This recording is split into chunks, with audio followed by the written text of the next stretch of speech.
Porthleven is in Cornwall, of course, but it's on the southwest coast of Cornwall. To the south of Porthleven is Land's End, and to the east is the Lizard. We've got the 2 points, the two extremities of the Land's End and the Lizard, both very famous from years ago for shipwrecks. My name is Vic Strike, christened Victor Strike, of course, but everybody knows me in the village as Vic Strike. 79 years I've lived actually in Porthleven, and I'm 83. And really, I wouldn't have liked to have lived anywhere better. When we moved in here about 53 years ago, we moved in with in mind of doing bed and breakfast. And we fitted out the house to do bed and breakfast. And Monica did a very, very good job. She used to do bed breakfast and evening meal. If we were full, we could take 18 people. I think it was about 1989 when I decided to build the chalet, because until then we used to do bed and breakfast. And I thought if I could build a chalet in the garden, we could have income from the chalet rather than bother about the bed and breakfast so much. I stayed home from selling fishing tackle, and I know that Robbie Brightwell was checking up on me to see where I was. But I had to build the chalet first and then go about my work secondly. I think I built the whole lot in about 4 or 5 months. The last shipwreck that occurred was a French schooner called the St. Anne, and she was carrying coal from South Wales to France. And she left South Wales and then she got into a storm, which broke her steerage, it broke her rudder and her chains.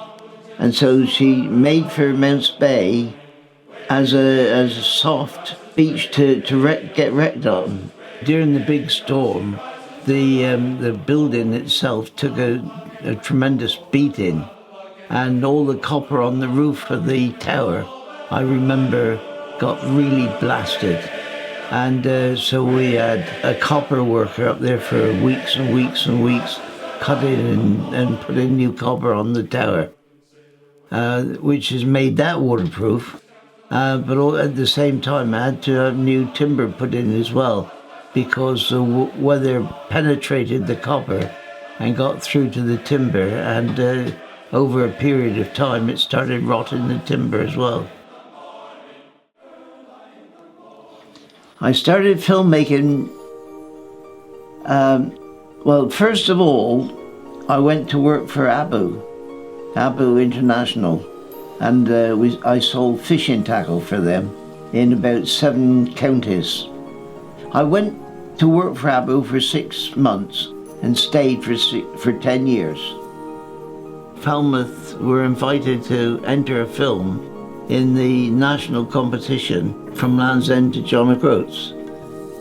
I think it was 2001 that we actually made the film of It's an Ill Wind, which included the wedding down at Cornwall Church.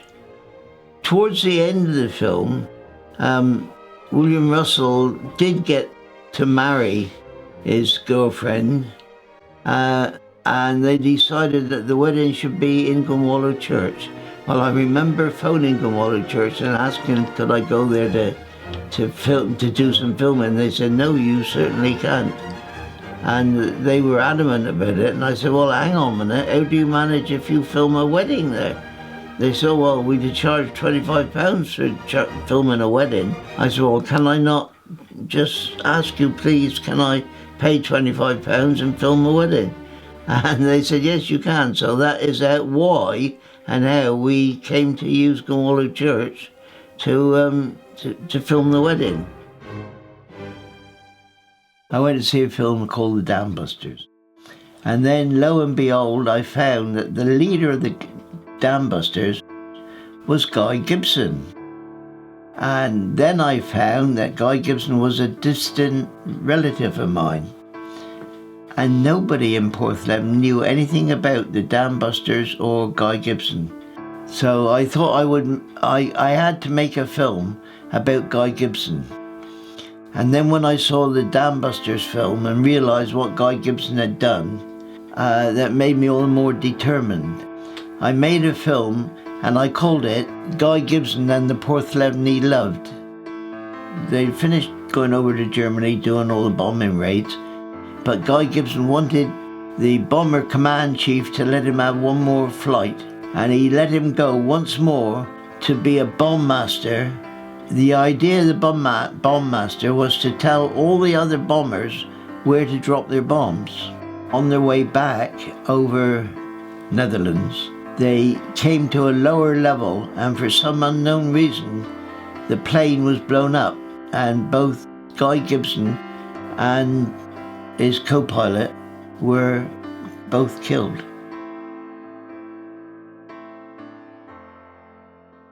I'm Monica, Vic's wife, and I'm 81 years, and we have been married for 61 years. Porthleven. The early sun rising over the hill, making the river sparkle as it flowed down the valley. The dawn chorus of birds as they woke in the withers, the wheel of the mill turning with the flow of the river, creaking its welcome to the day, the scattering of houses slowly showing signs of their occupants waking to start their daily tasks, going to the well with pitchers to get the water supply. There were a few wells in the village, but it was a heavy job to be done once or twice a day. Some of the men had already left for work, walking to the mines in the village and on the cliffs. Seagulls screaming overhead as the boats unloaded their fish, ready to swoop down for their breakfast. Every fish counted. There was the winter to get through, the buses to fill. There were talk about the harbour was to be built here or out on the low. So many boats had been caught in bad weather with nowhere to go for safety. The causeway from the ship's tavern to the Fisherman's Arms would be gone. The Owen, where the boys sailed their boats and paddled on sunny days. But soon the chipping of granite was heard, the wheels of the wheelbarrows squeaking as the men shifted the causeway across the estuary. 70 men, to and fro, and gradually the harbour took shape. But Sunday was a day of rest, and as the harbour was formed, so the buildings around the harbour were built. So the village evolved from a sleepy valley to a very busy village. True Porthlevener is proud of his village, that their ancestors built with all their strength they possessed, a heritage they are proud of. It is a different way of life. It is a different world, but it is still Porthleven. We all went into the Coast Guards at different times, led by my father, followed by Frank. And Frank went on to become a full-time Coast Guard, and he became one of the highest Coast Guards in the southwest. And then he died of cancer. My father started being a number one of the rocket crew, firing the rocket. He then became a coast watcher, going on bad weather watch and watching for ships in distress.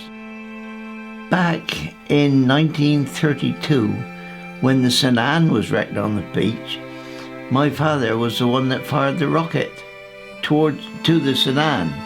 The first shot he missed completely, but the second shot went between the two masts and trapped the rope in fine. And they took the crew off, known now as the Harbour Inn, but it was back in those days it was called the Commercial. And they all were put up there until they went back to France again. I decided to open the shop, and when Monica said, well, how big is the shop? I thought, it's no bigger than a paint pot.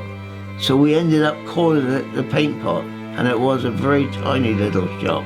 In fact, the shop that we opened as a paint pot was Mr. Woolley Kitchen's shoemaker shop, that for years and years and years was a shoemaker's cobbler shop. And Mr. Hall, another chap that took over after Mr. Kitchen, he actually died in there. But now it's gone through different hands, and it has now become a restaurant, which is called the Square Restaurant.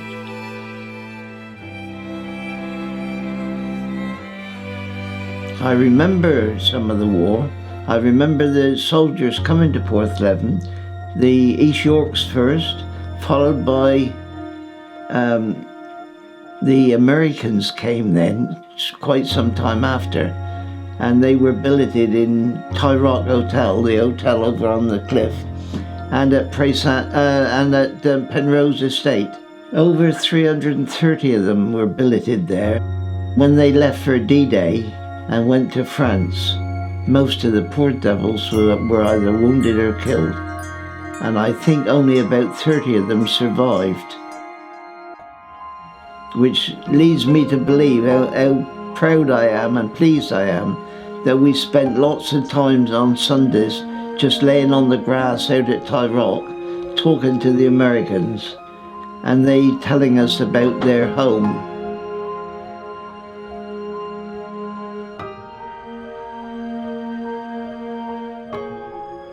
Just near where I live, out on the cliffs, there is a burial ground that was always added to those people that were drowned, and from Cornish and Porthleven boats that was drowned. Bodies washed in from the sea could be buried on the cliff tops. And then a law was passed in Parliament that anybody being thrown up by the sea had to be buried in consecrated ground.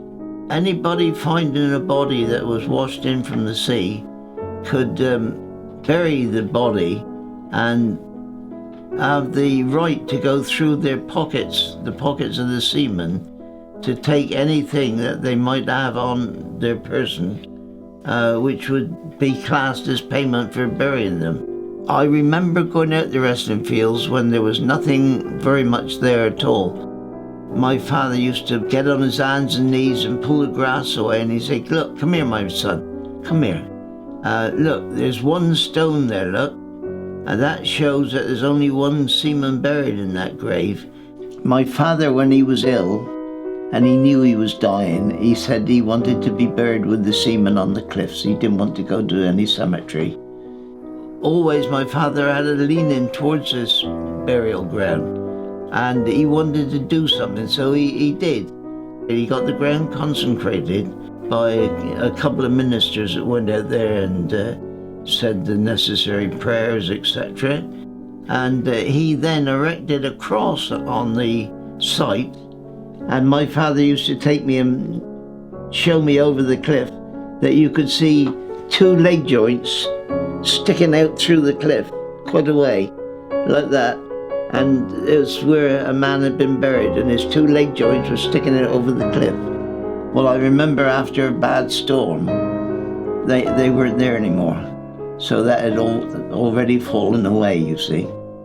And so my father was first one to be buried there.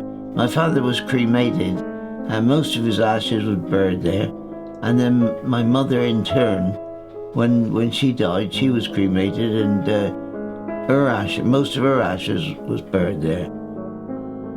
Since then, a lot of my family have been buried there. My two brothers, a sister-in-law, and many other distant relatives have all been buried there. So although it's a burial ground on the cliff top, it's a burial ground becoming one of the strike's burial grounds.